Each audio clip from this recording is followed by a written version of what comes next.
చాలా మంది students BiPC complete చేసిన తర్వాత స్టూడెంట్స్ అండ్ పేరెంట్స్ చేసే బిగ్గెస్ట్ తప్పేంటో తెలుసా?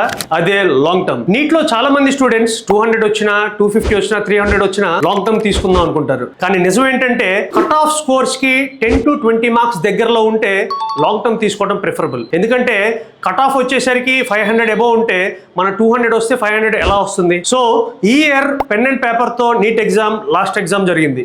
కానీ నెక్స్ట్ ఇయర్ ఏంటంటే సిబిటి టెస్ట్ అంటే కంప్యూటర్ బేస్డ్ టెస్ట్ లో ఎగ్జామ్ జరగబోతుంది.